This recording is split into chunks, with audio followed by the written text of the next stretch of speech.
Welcome to the One Day at a Time Recovery Podcast, where my guests share their stories of addiction, how they recovered, and the tools and practices they use to stay sober now.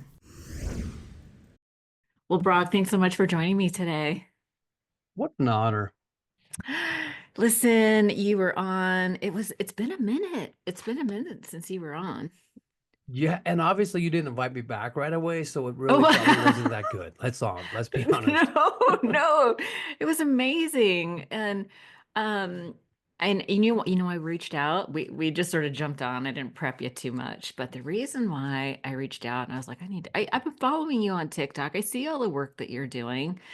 And then you recently kind of interviewed this gal on the street, and it looks like you're doing a ton of I told you, I said, like, you're the only one I know that is actually on the street helping people who are in active addiction, right? And you interviewed this gal who was talking about her mom, how her mother drugged her Hmm. and At pimped her 12 out. years old. Oh my God, was she 12? Yeah, she was young. She was Oh, she was so young. f- Yeah. and listen, it broke my heart. And I was like, oh my God, what can I do to help? I don't know. So I figured I would bring you on and we could talk about it and figure out, maybe tell some stories. And then also, I'm coming up on a sobriety milestone on the 23rd. This will probably come out afterwards, but on the 23rd, I'm going to be celebrating 31 years. What? I know. Listen, so that's an anomaly in itself because I'm 15 years and people hear that and they're like, wow, that's so good. But it's because you're not seeing long-term recovery anymore. Really? Yeah, I'm not seeing, especially with the new drugs that are out, Ooh, I'm not seeing it. not seeing it. Yeah. That's scary. Yeah.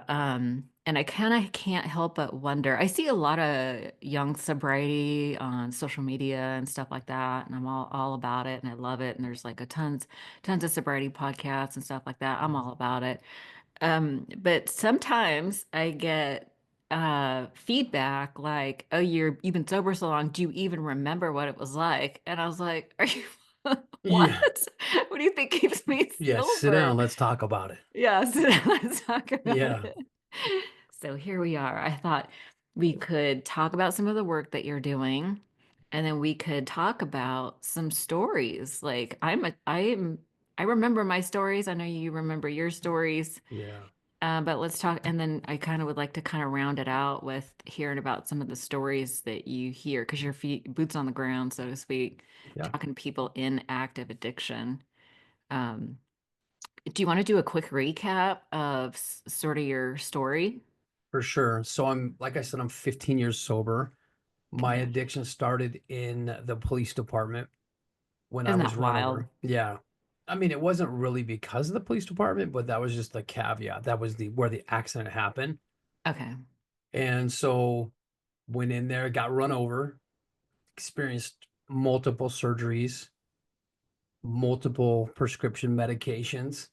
And the closer I got to retirement, the closer I got to, hey, Brock, you're gonna have to hang up the badge, the more my addiction kind of took on a different feel. Like, I think at first my goal was get back to work so you can control this. Once I realized I couldn't get back to work and my identity was shifting already, I realized that this stuff had a hold of me. Mm. And so they retired me. They retired me because of the injuries. They were significant enough. It was my knee and ankle, my hand. And they just said, "Hey, you're not fit for duty." And I don't know if you ever heard that or someone tell you that you're not qualified anymore, you're not fit. For me, that was a Not good huge enough. blow. Yeah, you're not good enough. And I think we all have that to an extent, but for me, I could look around and just say, wait a minute, look at that guy. He's 400 pounds riding a motorcycle doing traffic stops. His belly is hanging over his gun belt, and you're telling me that I'm unfit. Come on So now. psychologically, it was rough. And so Yeah. basically, they did that. That was a hard moment because they invite you into the station, they sit you down, and they say they give you, hey, we love you, thank you for your service, but medically you're no longer clear, you're no longer fit. And so do us a favor tomorrow. We would like you to return to the station, turn your gear in. Oh my And God. I don't know about you, but that was a massive blow. And the hardest part was turning my keys in. You know, they let you keep your gun for $1. So like, hey, here's your token badge and gun because thank you for your service, but turn your policies in, turn anything that the department gave you, turn in. And there was no exit interview. There was no like pat on the back. There was nothing like that. It was just like, hey, thanks for your service later. It was just like a And regular day. yeah, yeah, yeah. So when I turned my keys in, I realized, wait a minute, I'm no longer a part of this organization. These dudes that I went to bat with, the dudes that I went through doors with, the guys that I was in shootings with were no longer accessible to me, Mhm. and that was a blow It's like a because brotherhood, isn't it? yeah, and I retired and I'm looking around going, where are these dudes at, man? I just got in a shooting with one of them or I just pulled a dude off that guy, you know, I mean, he was gonna die. Anyways, it really wore on me. And I noticed this, the more opioids I took, the better and more distance it created from that pain. Mm. Does that make sense? Yeah, the grief and the identity Mm. crisis and the I don't know if you felt abandonment or rejection or like not being, just being excluded from this brotherhood. I mean, I can't imagine the loss, the depths Yeah, of that it loss, was abandonment and it wasn't abandonment. purposeful and I understood it, right? I understood because they went on with their life. They were still doing the deed, they were doing the work and it was me. I was the lone man out. Yeah. And so that was a huge Alone. the identity crisis was a huge reason. I mean, it's on me. I own that. I own my addiction, but it was on me for falling into that trap and letting it go so far. Yeah. Because Arlena, nobody could say, "Hey, you're an addict, Brock. You do you know that? Like, you're 9, 10 years into this, and you're an addict." Because I could always come back to, listen, I was a cop.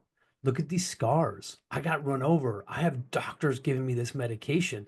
So I had all the backing in the world. I could pull my pant leg up and show you my wounds. And so for me, it was like these external scars that I could show you, but I Yeah. couldn't mask those internal scars much longer.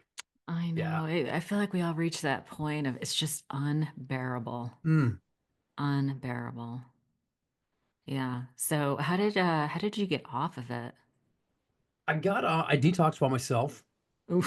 Yeah, that That's was I hear the that's not recommended. It's not recommended. I would never tell anybody to do it, but it was the way that worked for me. I went into Okay. I had a routine when I use. I didn't ever have to go to the streets because doctors were, I was a cop, right? I was being Oh prescribed, so they yeah. didn't care. They're like, here, how many ever Yeah. you need. And it was before the big shutdown. So I was getting like 380 pills a pop.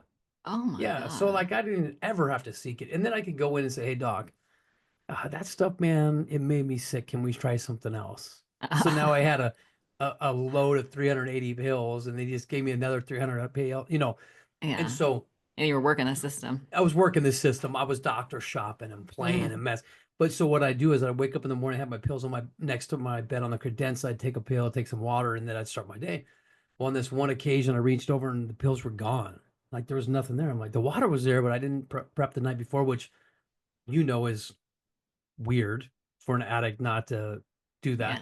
Yeah. I Yeah. went to the bathroom and I opened up my medicine cabinet. There's all my pill bottles, perfectly in order. I had a Sharpie there that I'd knock off, and it was a chaos of addiction. Yeah. And then so I took a pill, shut the cabinet, and when I shut that cabinet, it gave me a glimpse. It gave me my first view into rock, into my life, onto holy shit, this guy, you're a freaking addict. And I was Oh, so pissed. I was so pissed that I ripped that cabinet over because when it shot me into my room, it looked like a crack house. It looked like the thousands of homes that I had kicked in as an officer, all right. searching for dope, searching for bad guys, right? Yeah. And I'm like, that's what you become. Oh my God. So I took every single pill bottle and I dumped them in the toilet.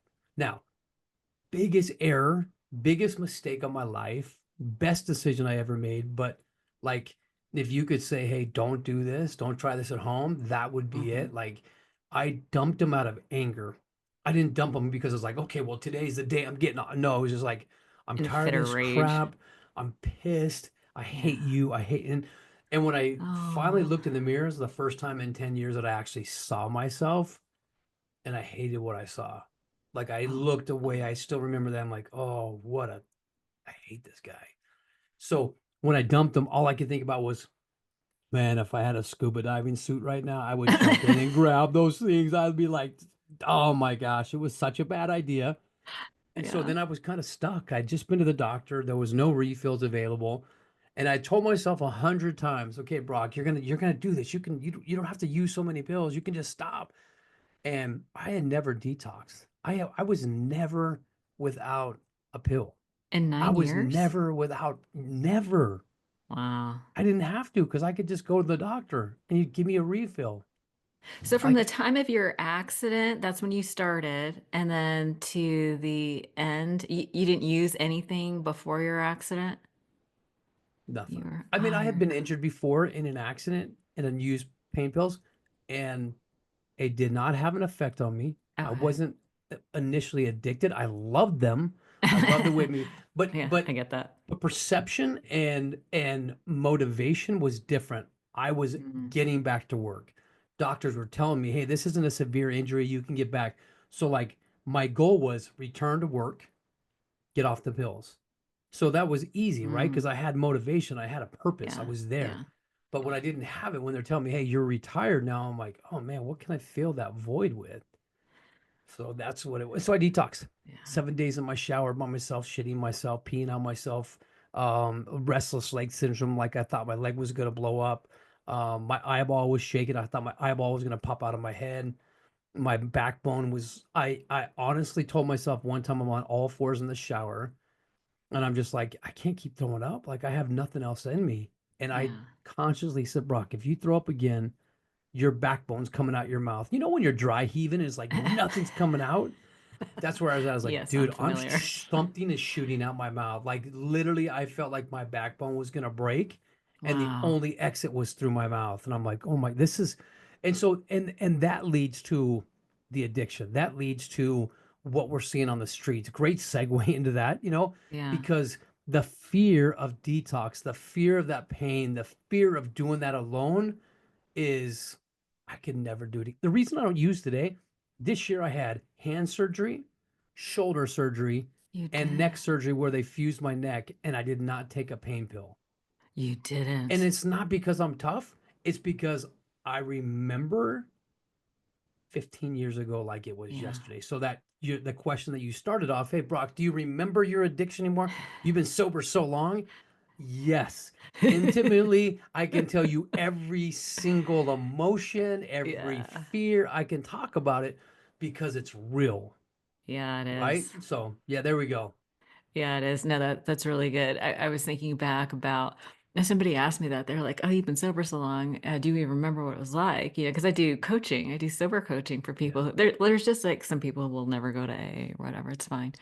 Um, or people that are not on. It's a spectrum, right? Addiction is a spectrum, and there's some people on the upper end who are just like they want to pull the ripcord early or high bottom, however you want to see it. But I've had a couple people when I talk to them to see if coaching is right for them. They go, but it was so long ago. Do you remember Mm. what it was like? And I was like, bitch, are you crazy? It's like, yeah. Yeah. And I'll tell a little story because, coming up on milestones. Do you do this too? Like when you come up on a milestone, you start thinking back to what it was like in the beginning or what got you sober and all that stuff. Yeah. I try not to dwell there too long. All right. Yeah. I'm scared to dwell there because I'm like, dude, I'm at 15 years. If I keep talking about it, am I gonna, Yeah. Yeah. Yeah. I it's hear it's you. psychological. But yes, I do. Yeah. Yeah. So I was thinking back, someone had asked me that not too long ago, and I was like, of course. And it's so funny because I had one night where I was working at this restaurant. I can't even remember how old I was. I was like in my early 20s. I got sober when I was 25, and I was probably 21, 22 years old working at this restaurant. And there were these beautiful girls there, and these guys would always come in to see them, the business guys, right? Super handsome, successful, whatever. And I was standing next to the girls when they were like, "Hey, we're gonna go to this, we're taking a party bus to the San Francisco Giants game. Do you guys want to come?" And they couldn't go, but I was all, "Hell yeah, I'll go." And they were like, "Come on!" So it was in like in a couple days, so I had time to go shopping, and I got all dressed up. And they were like, "Wow, you clean up good." And so, Mm, it's Silicon Valley. We get in this party bus. I think I had 7 or 8. I don't know. I had a lot of beer on the way up there.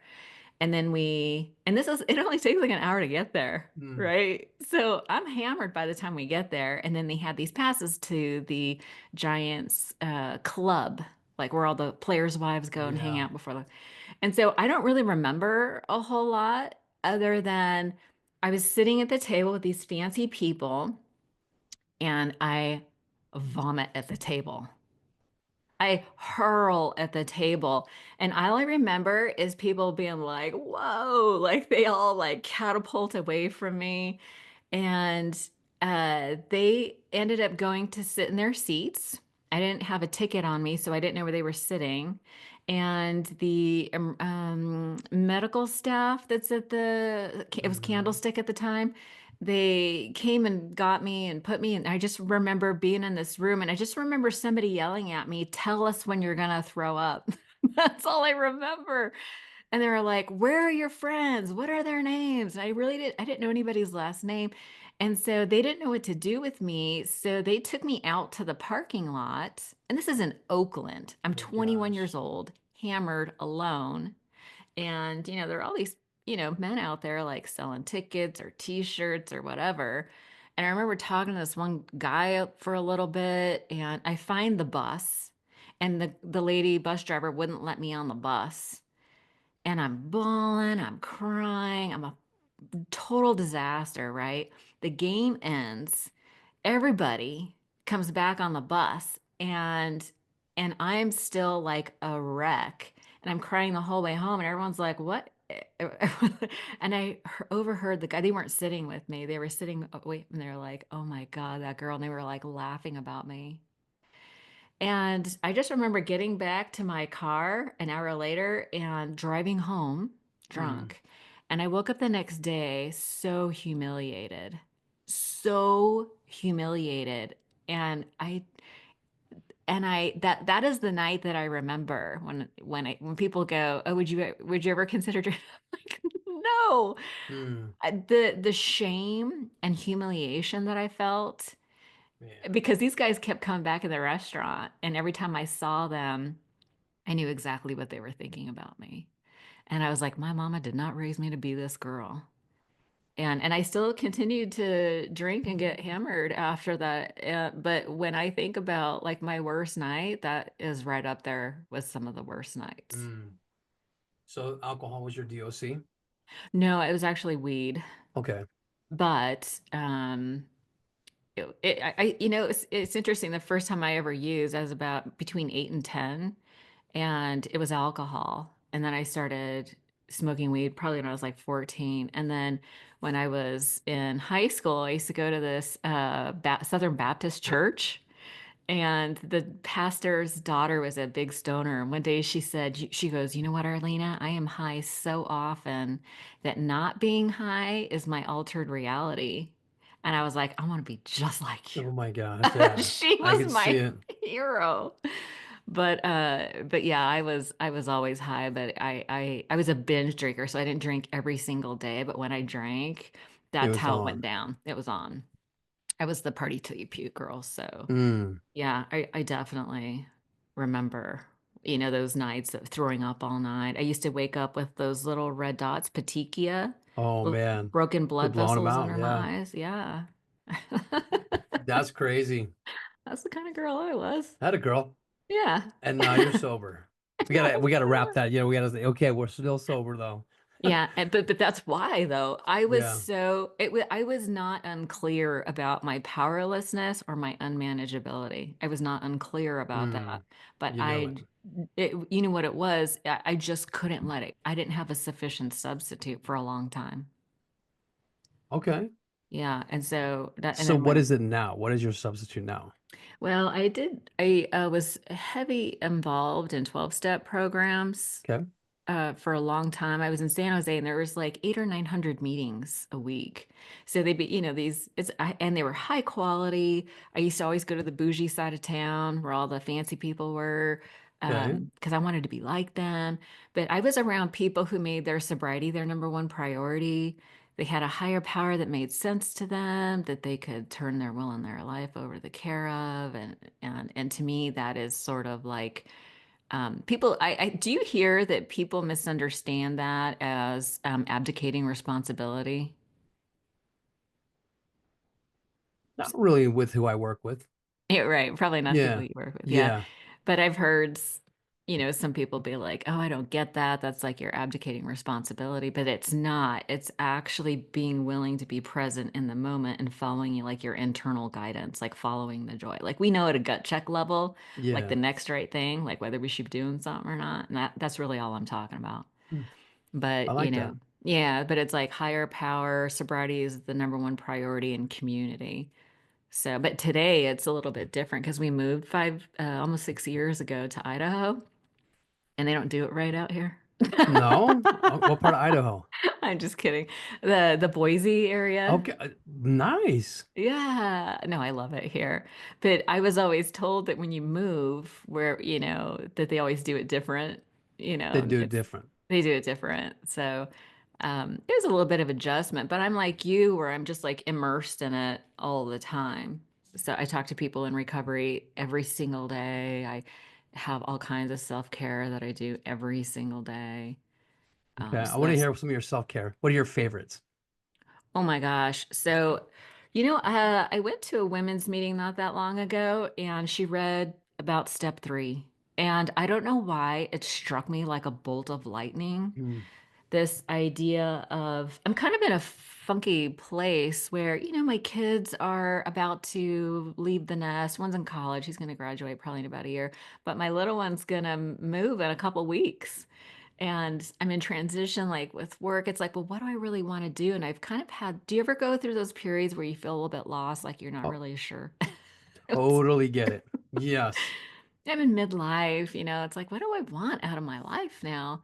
And this gal talked about step three, turning my will and my life over to the power. It's like the freedom of the bondage of self is kind of what I feel like I've been wrapped up in. Mm, This trying to, my will. It's like, well, I think I should be in service. I think I should focus on coaching. I should create group coaching programs. I should do this. I should be making money. And then I'm just sick of myself. And I'm like, what does God want for me? Like, what's God's plan? Like, I don't know. I don't know. And maybe being in that place of I don't know is the best place I could be in because it really does force me into the present moment and be like, okay, I need to tune into my heart space. It's like, okay, God, what do you want from me? And just kind of wait for the answer. I think it always is I like around that. love and I like that. service. Okay. But yeah, that's how do you think of that? Like trying to do God's will? Because listen, oh my gosh, the work that you do. Yeah, You're on I the mean, street. yeah, it's scary. It's tough. It's a really weird work. I didn't want to get into it. I didn't even think I was going to get into it. But you want to talk about God? I'm driving down the street one day. I'm in a pickup truck. I'm working for a playground company where I'm doing work for them, right? Project management, and I keep going to the parks. I'm seeing a ton of homeless people. See them battle this addiction. I'm like, what's You're in going on? Arizona. I'm in Arizona, yeah. And I see this guy, this kid, 18 years old, on the side of the road, sitting in a church parking lot. And I'm driving 18. 18. I'm driving by, and God's like, "Hey, go talk to him." I'm like, You're all, what? "What?" Who's It's like, who said "What?" that? And so I'm like, "Okay, keep driving." Again, knocks on me, says, "Hey, go turn around, go talk to him." I'm like, "No, dude, I'm working. Like, I have I'm stuff to busy. do here, okay?" So the third time I, he's like, "Hey, go I talk to him." I'm like, "I okay. gotcha, I gotcha." Okay. And he's like, How are you hearing this? I'm like, we're talking. Like, I mean, if God, I am a dunce. So when God talks to me, he's got to like knock me over the head. Like, I don't get that sweet, still, small voice. Like, No. I need a hammer to my head. Okay. And that's what I was feeling. And it's happened a few times. Like, I can distinctly remember the times that he's hammered me. and told Is me it that. like a feeling too? It's like Mm, a thought that comes that doesn't sound like your voice yeah, or it is a thought. It is a thought. I'm like, I gotta go talk to that kid, man. Like, but then the third time, I'm like, okay, all right, already, man. I'll turn around. So I did. I flipped around, pulled in a lot, and the whole time I'm like, Yeah, what what do am I I have to doing? offer this kid? Right? Why me? So I pull in. I just jump out of my truck. I sit next to him on the curb. He's looking at me like I'm looking at him. Like I'm like, dude, I don't know. I don't know why I'm here either. Just you ask God. He sent me here, right? And I'm like, hey, what's your name, man? And then we just had the greatest conversation. His name was Oh, Derek. It was oh, 10-minute conversation. I got to love on him, tell him, hey man, I'm in recovery. You can do this. I took a picture with him. I got his information and gave him a little bit of love. Told him I loved him, I cared about him, and I left. And I couldn't get it out of my mind. So of course I get home that night. My wife's like, "Yeah, how's your day going?" I was like, "Man, weirdest thing. God hit me on the head and introduced me to this kid named Derek." And my wife's like, "Why don't you post it on social media?" And I'm looking at her like, "Why? Why would I do that? Like that's weird." Like it was kind of intimate, and God's like, my wife's like, he didn't send you there just to like let it end. I'm like, okay, fine. oh, yeah. So we posted a picture of him, the story real quick. Hey, I met this young man, and not an hour later, we got messages from his family saying, hey, we kind of lost Oh, contact with him. He was going through active addiction. We had to kick him out of the house. We couldn't co-sign his behavior, but we're looking for him. So if you can like align that and put that together, we'd appreciate it. So of course, wife responds to it. We are able to hook them together, and the rest of the story is that, right? I don't know today like how he's doing, but I know that night he was picked up, reacquainted, connected with his dad and his family. So I'm like, wow, that's so weird. And my wife's like, do you realize how many people out there have lost connections and lost families and don't know these stories and you should tell them? And I'm like, whoa, okay, all right. So okay. literally, I started going out and recording conversations and just saying, hey, tell me about who you are, what you're going through, what your struggles are. And this fentanyl thing kept coming up and coming up. And every single story, I'm like, man, there's a story here that Yeah. this fentanyl crisis in America is way deeper than we expect, than we're talking. I'm looking around, I'm like, I start looking at the stats, 101,000 people are dying a year from it. Five Americans or 101,000. five Arizonas a day are dying from it. So you start looking, it's like, this is a freaking crisis, but we're not hearing about it. We're not like, I'm not seeing PSAs, I'm not seeing signs, I'm not hearing our president talk about it, I'm not hearing local people. I'm like, man, this is nutty. This is nutty. So I start going out um, and posting these stories, and all of a sudden I get family members texting me saying, hey, here's a picture of my mom. If you're ever out and Oh, about, will you let her know I love her and we'd love to reconnect? So like oh my every single day, if you God. looked at my DMs, it's crazy. And it's now, Arlena, turned into an addiction. I'm telling you, like if I don't go out, so my goal is 2 hours a day. Go out and do the fentanyl project 2 hours a day and connect with these people. And I at least get one or two messages. Will you go to 27th and Van Buren? Will you go to East Mesa? Will you go to Phoenix? Will you go to these? I'm looking for my loved one. Got one yesterday. Hey, my husband's been out there. I go out there and I take him stuff, but it's just not enough. He needs resources. So now we're starting to connect people to people and people to resources, which has been super cool.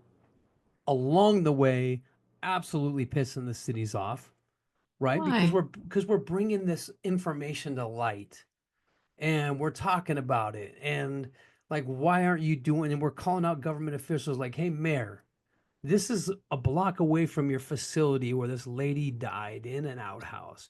Oh, 45 minutes later someone checks on her. What the hell?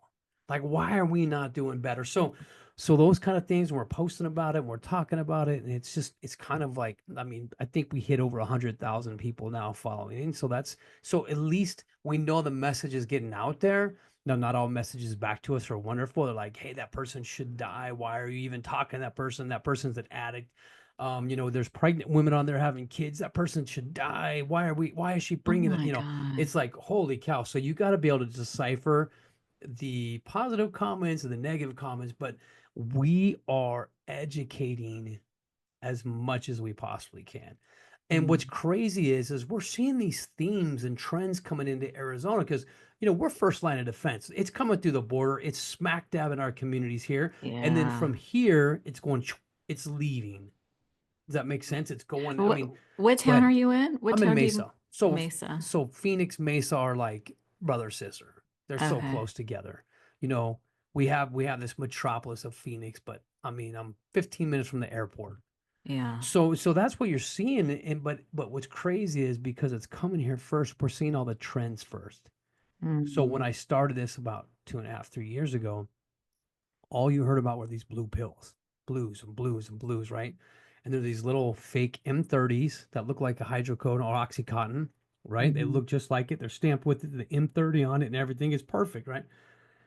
But it's contains Counterfeit. fentanyl. It's counterfeit. Yeah, it contains fentanyl. So these people are taking it not knowing, and they're dying. So that's all we heard about. And then all of a sudden we see these pills getting down to 25 cents. And then we're seeing people taking 100 a day. And then the potency of them starts going crashing. And because now they can't stay high, they're using more and more pills. And then they start getting introduced to fatty powder, which is a perfect form of fentanyl. It's powder. So if I put cocaine here and fentanyl here, you couldn't tell me the difference. You couldn't say, "Oh, that's fentanyl, that's cocaine." You just They they're look they exactly look alike. exactly alike. And that's what's scary. And they're putting fentanyl in everything, all the weed, Molly, Uh, G, methamphetamine, every single drug out there, it's in. And the thing is, all you have to do is Google it, and it's every day people are dying. There's stories, yeah.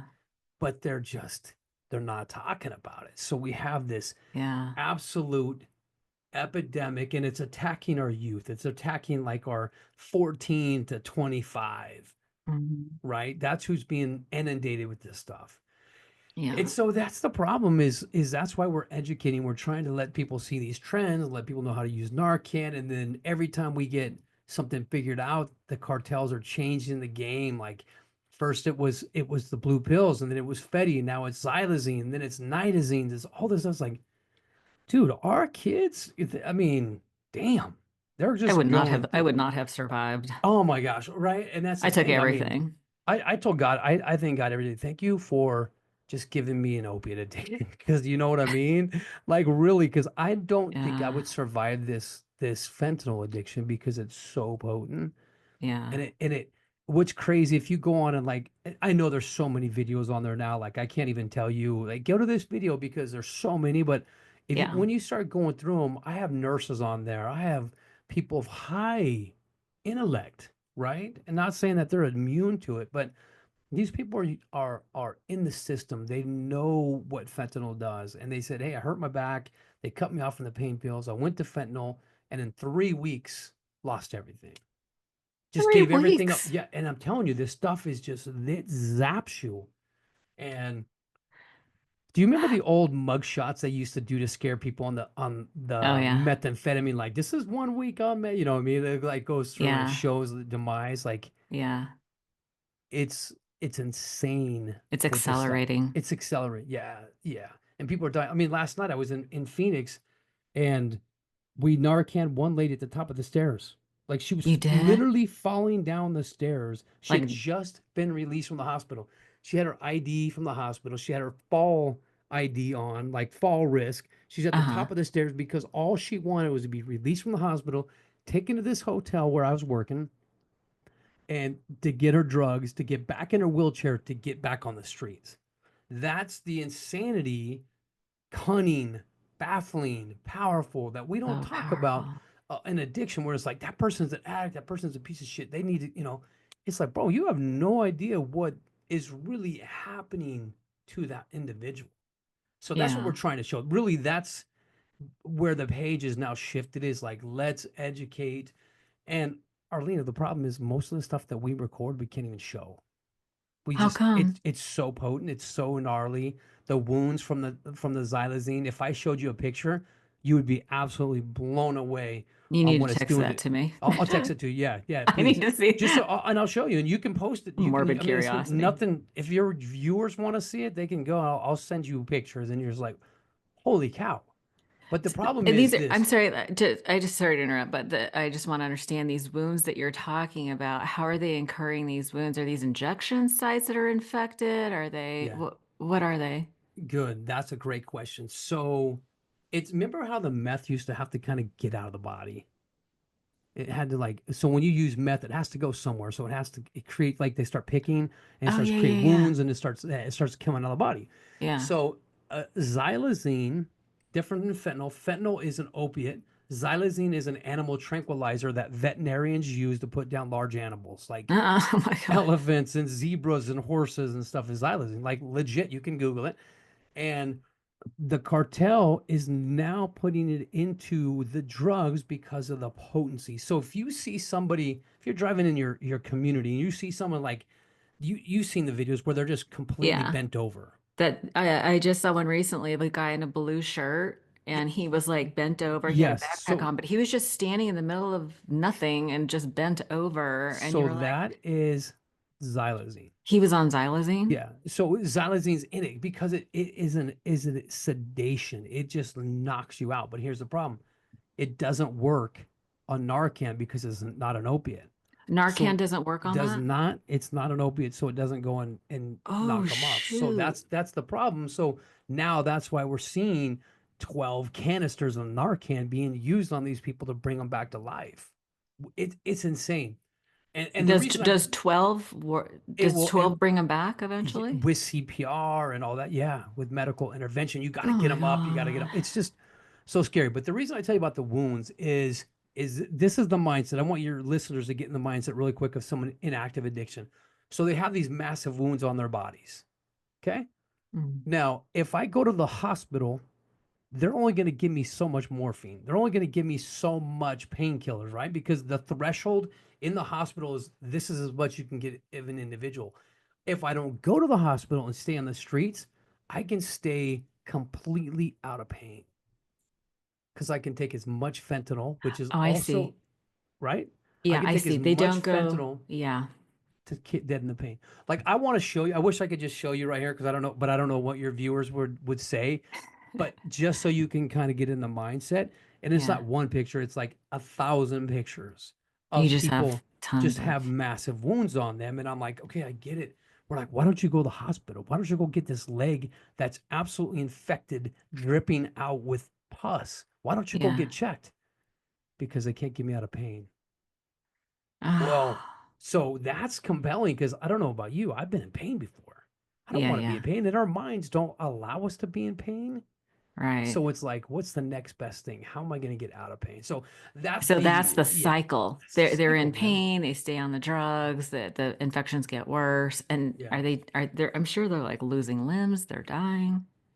I can't tell you how many wheelchairs I'm seeing now in our community.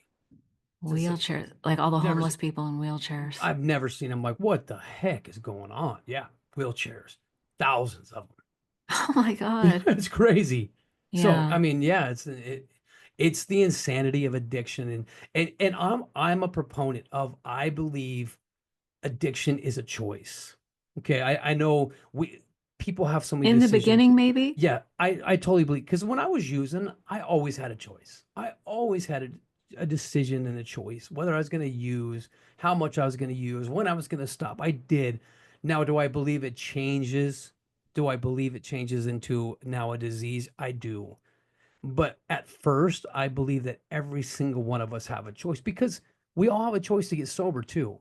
And if we couldn't get sober, then it would be a disease, Yeah.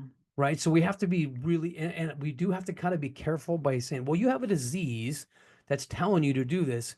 You do, but you also have a curable disease in your brain that says as soon as you say you're ready to stop, you can stop. Yeah. And I know it's a Um, battle, and not everybody like loves hearing that. But from what I've seen people in the deepest holes that are today sober because they did make that decision. I'm getting sober, and they did the work. But if how do they you had a feel disease, they about couldn't get it. Go ahead. how do you feel about the idea that when the pain of staying the same is greater than the pain of change? Do you know what I'm saying? Like Mm, when the pain of staying the same is greater, that's when we do something different, right? Like I had those experiences when I was using, drugs and alcohol, and weed, people, I don't know how people feel about that, but it had a grip on me. And my life, I was a high functioning, I always had, multiple jobs, and I always showed up on time and whatever. Maybe not always on time. Um, but there was a time, like for a period of time, I desperately wanted to quit, and I didn't have it in me to say no. I remember one time I white knuckled it till noon before I took a bong hit. Right? Like, You're at work. yeah, I was like, no, I'm not gonna do it. But like we were talking about a sufficient substitute. I didn't have anything else to manage my feelings, right? So, and I didn't know that then. I didn't know that there were all these other ways of helping me to manage my feelings. So there we go. So is your feelings the disease, or is the substance the disease? I wasn't chemically addicted, Yeah. but and they say, listen, if the devil is walking the planet, do you want him around the corner or between your ears? Right? And he was between my Yeah, ears. he took up residency there. Yeah, just the emotional. I had no coping skills, right? I had no way to process my pain to resolution. My way of dealing with my pain was to dissociate or shove it down or numb it. Mm. And after over time, it just builds and builds and builds and builds. And then it was just unbearable. And I couldn't keep going on the way I was going. Because, like I said, my mama didn't raise me to be that way. I was sort of like you always had a job. I was afraid of, being homeless, or I don't know what I was afraid of, but I was always working. I just didn't see myself as, I thought I was different in some kind of way. Yeah. But the emotional, but I also hated who I was. And, You you just know, said it. You just said it. Hold on, hold on. what Let's. did I say? I want your listeners to hear this because you were throwing some big. So it's your trauma. Yeah. So your Yeah. your I'm a 5 on the illness, ACEs score. right? It came down to your trauma, not addiction. Yeah. You And were he, masking. You were using yeah. to mask Yeah. the pain, like you just said. Yeah. I did. So that was I did so it agree was with that. trauma, right? Yeah. It was trauma. And I couldn't not use because I didn't have any kind of internal resources. Mm, I didn't have it in me to say no. And anyway, I went on and on like that for a while until I met these two guys. I was in a sales position, and two of my customers were sober. And we'd go out, I'd take them out to lunch. I had an expense account, we'd go out to lunch, and they wouldn't drink, and I would. And I'd be like, why aren't you drinking, weirdo? Why aren't you, mm, like everybody else? And they started sharing their stories with me. And, they say that hope is hearing other people's experiences. And then that's when they started like breaking up little bits of wisdom. And they were telling me that there was a different way. And I wanted, like, I was doing all these like Tony Robbins goal setting exercises and just all this. Like, I wanted to be a better sales rep. And my number one goal was always like quit drinking and doing drugs. And I just couldn't do it. And it wasn't until I got some help that I finally quit. love it. But the pain of staying the same was worse than confronting the trauma that I had. And actually didn't know I had trauma. I love it. That's huge. Yeah, it was What a big huge. breakthrough. Yeah. Yeah, it was good. God bless these guys. And they quickly turned me over to the women. They were like, the women work with the women. They were fine, upstanding members. I'll never, Mitch and Randy, I'll never forget them. But anyway, that's all about me. But it did feel like in the moment that I didn't have a choice because I couldn't, the pain was unbearable. Emotional pain was unbearable. And I didn't feel like I had a choice. But Yeah. I didn't have the chemical addiction that you're talking about. Yeah, those monsters are real, right? I felt like I had a monster hanging out under my bed. And as Yeah. long as I pacified it and fed it and talked to it and was gentle to it, it would stay under there. Yeah. But it Is this wasn't, your trauma? this is my, yeah, I felt like I had this just monster. And I mean, I could sexual abuse, whatever you want to title it. Oh, that's I, right. You had a yeah, naughty babysitter. actually, my sister. Oh, Yeah, crazy I didn't realize story. that. But Yeah. like, I mean, it could have been that. It could have been other. whatever. There was a lot of trauma that I could Yeah. probably pinpoint on it, but I just felt like as long as I just like use something to hide it, use something to mask it. But once I stopped and I realized I had to like grab that monster, reach it out, expose it, talk about, hey, here's my Yeah. monster, right? And once I did that, the healing started. And I think that's why you and I do what we do is because we're healing and we've exposed like there's nothing else that you can find that we haven't talked about that we're not willing to discuss because I know, we're, right? we talk Listen, about everything I'm sure like you've heard it all by this time. yeah, but it's crazy. So I do think that like there's a little bit of freedom in that communication and talking about it. Like you had to do, you had to find Yeah. somebody that I could talk to. Yeah. Yeah. There was something about talking about it that normalized it. Like I've met all kinds of, listen, I've met all kinds of women who experienced childhood sexual abuse, Mm, right? So I'm not alone in that. And I talk about it freely now because I'm not affected by it. Like it doesn't, but you know, when I get affected by it, the reason I reached out to you is because I was so compelled by that woman sharing her story that it was a gut punch for sure. So it's mm. still in there inside me. Like when I see somebody else's pain, like pain recognizes pain. And when that girl shared her story, like her pain makes I get like a lump in my throat, like, oh my God. Oh my God, the pain she must be walking around with all the time. And she had no skills, right? She had no skills with what does she do with that pain? She just uses to mask it. So let's tell her story a little bit so people know what we're talking about. You met this Yeah, so woman there's and a, what a was her young deal? lady that I com came in contact with that was struggling and she's been in and out of the system, struggling with family. As a young age, her mom was putting um, meth, G, into little vitamin tablets. And she was taking them. And then she was being trafficked by her mom. Her mother Um, prostituted her yeah, out at was 12 years prostituting her old. at 12. Yeah, putting her into truckers, Oh long my haul God. truckers and putting them in the car and the truck and having them go with them and then returned. Like it was a service for her mom, and so she's had to bury that trauma. And I mean that's big. That's That's big huge. trauma. And Yeah. and today she's just like she uses to mask all that. And sooner or later, she's going to have to unravel it.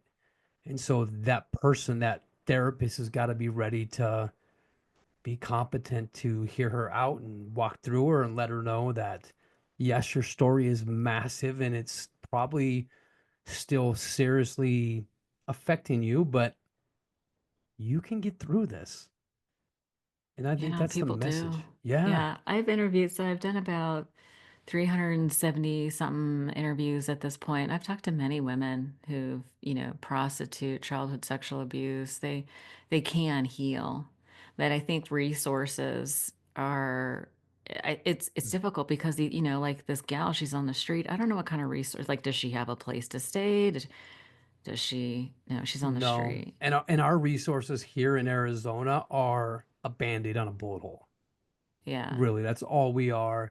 Is they're gonna take her and they're gonna try to detox her and they'll give her 7 days in a detox and they'll throw her Seven into a, days. a 30-day treatment center and then they can't find her a bed. They can't, her insurance is zapped, so they don't Yeah. make any more money. So what do? They do is they drop them right back on the street. Wow. Familiar faces and places and things, right? So Yeah. you're right. Even though you have 20, 37 days of sobriety, they're putting you right back in the fire. Yeah. Yeah, that's brutal. So how do you spend your day? Do you have like a regular day job and then this is just like your service work in the evening? What is your day job? Yeah, my day job is I work for the college here in town, Arizona State, and I Okay. work for a fraternity and I do mental health with them.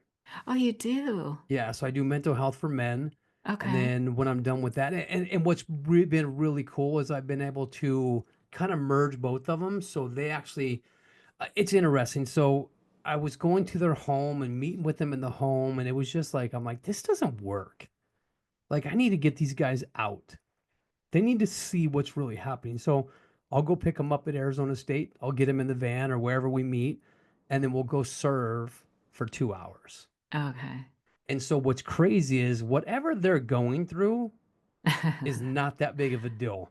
Because Yeah. after you start serving people on the streets and seeing their and hearing their stories and seeing their living conditions and what they're going through, you're like, I think I got it. I can handle my situation with my roommate. He's just a jerk, right? I like it's Yeah. eye opening and it just tells us a different story. So that's what I've been able to merge has been really cool, and I appreciate this organization for allowing me to do it and the guys Yeah. allowing me to do it. Like last night, I took a couple of them out into a very sketchy area, and it was just super eye opening because they're not used to this.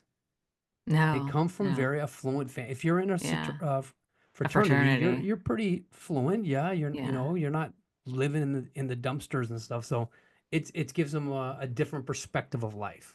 So do you feel it's sort of like, you remember that show Scared Straight? Like it gives them a little bit of Scared Straight type of thing, but it also gives them, this is sounds like the appropriate use of comparison because you always hear the comparison is the thief of joy, but maybe in this scenario, it gives them, a different perspective.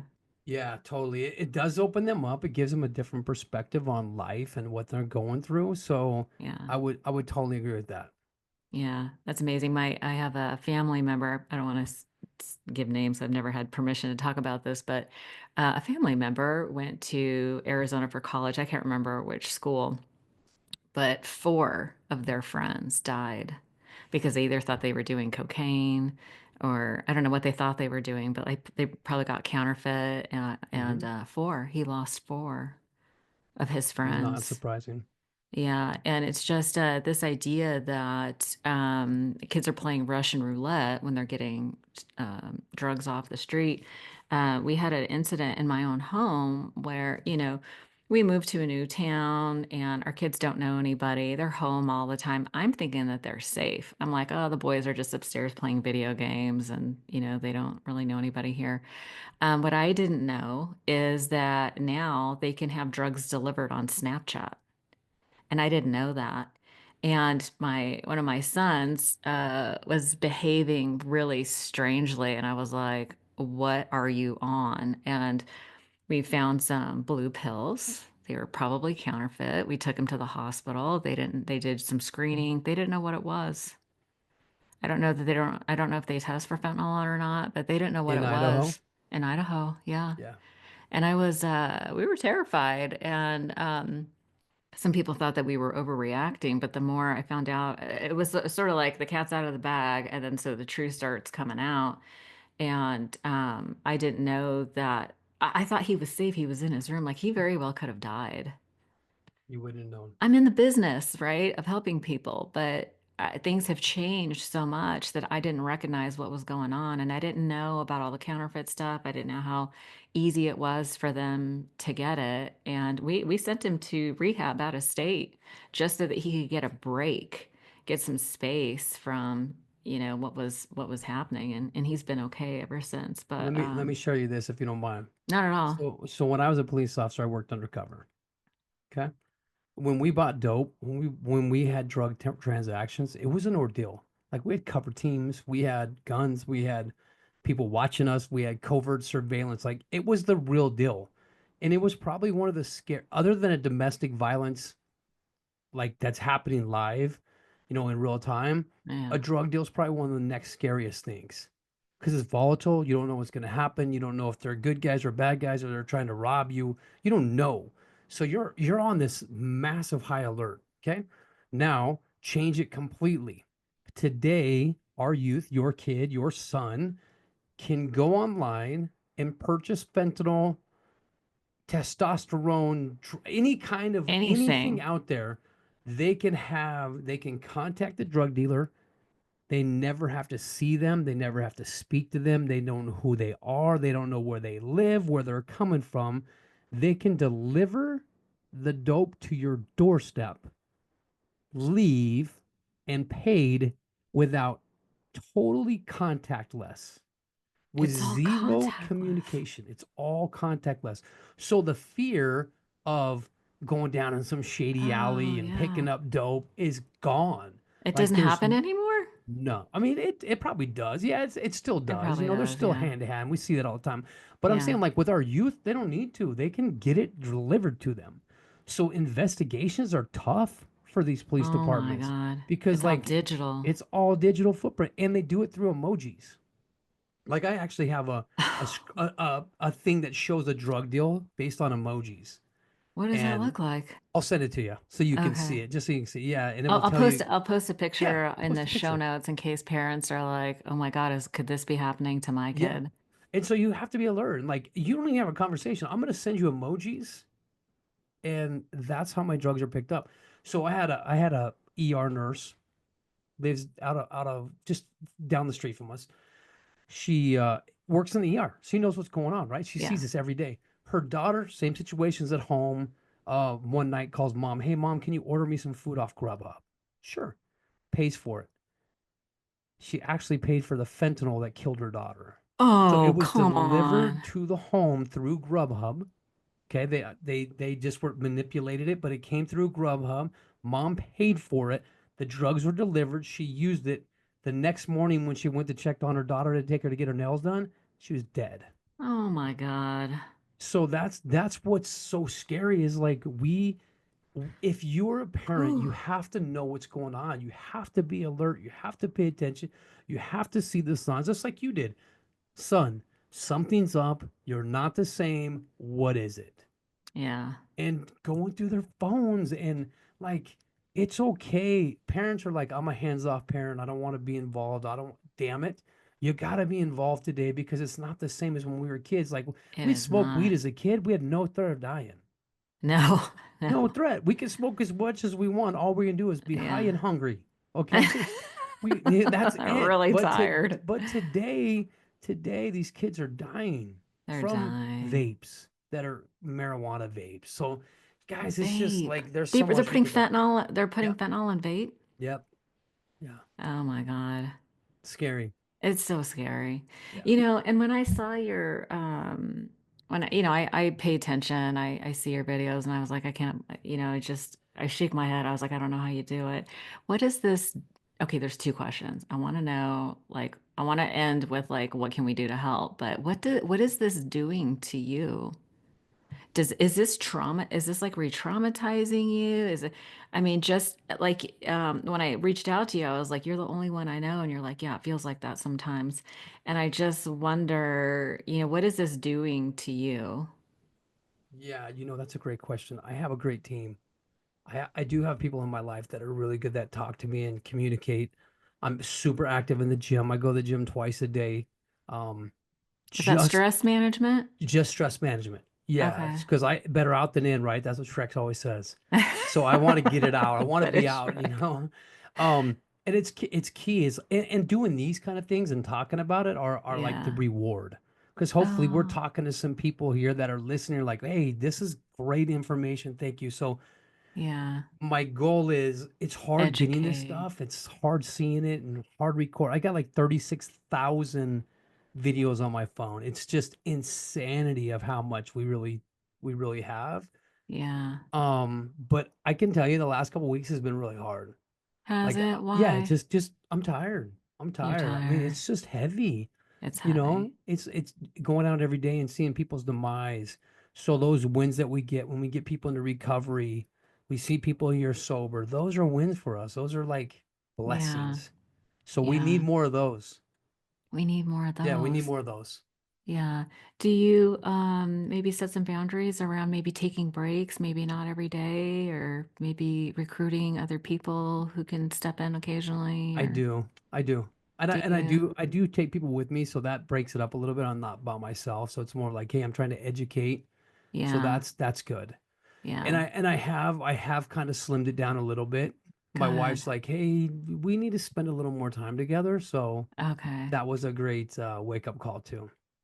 Yeah, I mean, because you said there was something about like that was like the new high in the sense that you were able to like with that moment where you find somebody, you connect, and it's like somebody gets taken off the street.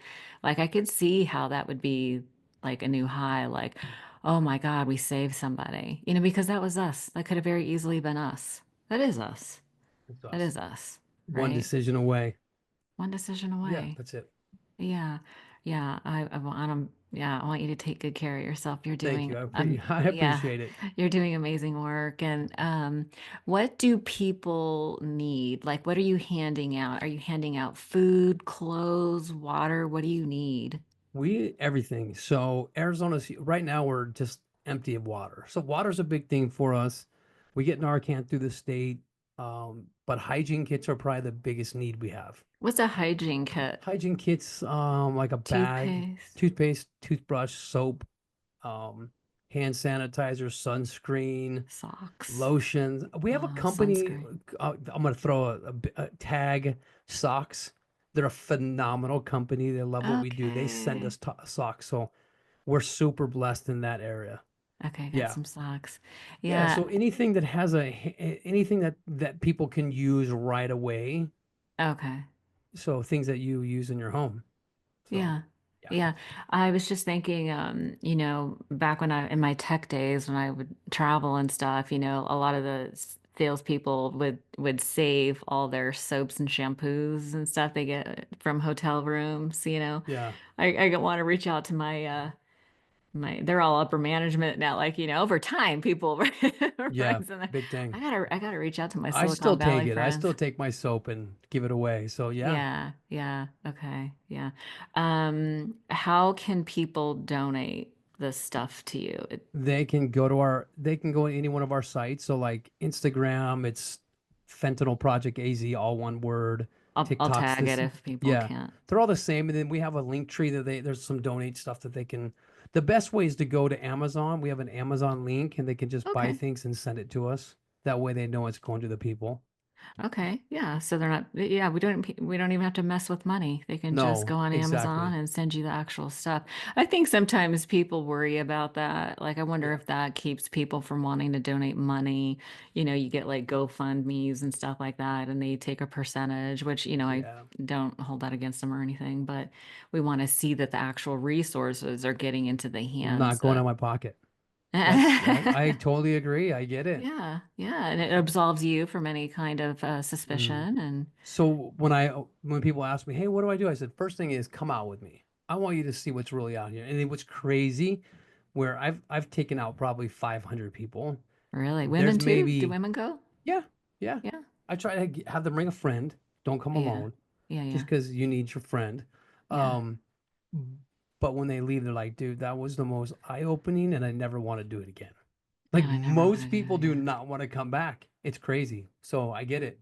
Because it's too hard. And there you are every single It's day just doing yeah, these it's things. heavy, but Yeah. we're addicts, right? Most people aren't, or Yeah. most people don't want to talk about it. So I believe that's what gives us that upper hand is we're addicts and we know how to talk to them.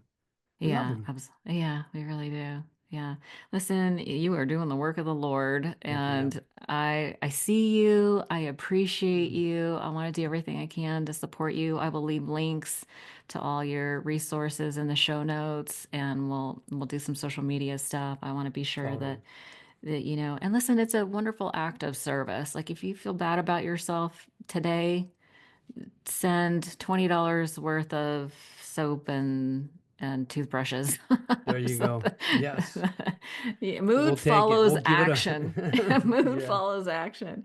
And I'd like to see some calls to action on these videos where you don't forget to keep mentioning to people, go to our Amazon shop and help these people. And I'm so sorry to hear that people are super judgy and they don't understand, but it is important that we continue to educate. I agree. Yeah. Thank I you so agree. much for your time You're awesome, and I today. love what you do. So thank you. Yes, of course, anytime.